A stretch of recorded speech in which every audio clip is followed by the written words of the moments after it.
I'm a research fellow in biomedical engineering. As I say, I would consider myself a biomechanist or a human movement scientist, which is taking the principles of mechanical engineering and mechanics and applying that to living structures, particularly the human body. So it's about how the body moves and the forces which permit that movement to occur, and what is then happening inside your joints and inside your muscles. So a typical day might involve teaching undergraduate and postgraduate students.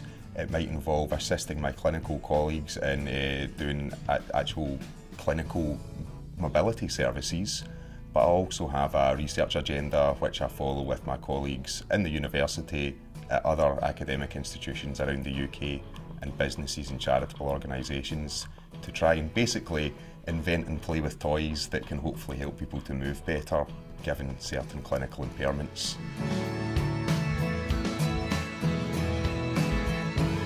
The main skills that I use each day, certainly there is, you need to have a reasonable level of numeracy and mathematical ability.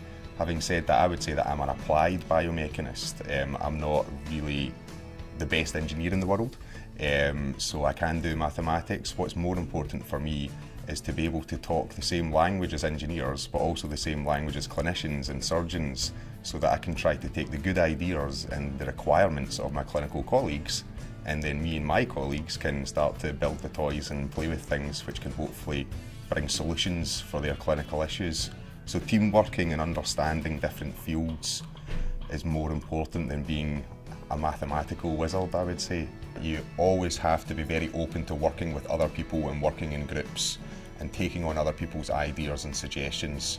Lots of the best ideas that I've worked with have not been my own, and I'm happy to admit that. Equally, if you're working on a project and you think you've found out something interesting, you have to be your own worst enemy and really try to disprove it and hammer things down so that you're 100% sure before you try to advise on someone's walking ability, for instance, which is what I do in my everyday job. Firstly, a certain element of resilience. I remember in third or fourth year undergraduate degree, receiving a lecture from somebody who came to be quite a bit of a mentor to me, and he would tell us that the undergraduate degree was just the beginning of what you were going to do. Whether you went straight into a job after that or went on to further study, the undergraduate degree wasn't the be-all and end-all. So accepting that fact and deciding to be resilient and to continue on and get to where I wanted to be. Second of all, I like going to conferences, I like presenting work, I like talking to people about their projects and my projects, so the ability to communicate with other people has been invaluable to me. And then the other side of things is hard work and determination to get to where you want to be.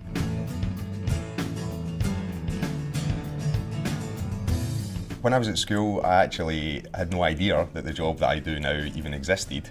I had a reasonable aptitude for maths, although not great. I enjoyed biology, I enjoyed PE, and I went on to do sports science and discover biomechanics and biomedical engineering after I got into the academic environment. I would say if you were interested in this field, you would have some interest in maths and physics, and if your high school offers it, then engineering certainly. But also you want to have an interest in maybe anatomy or physiotherapy or biology.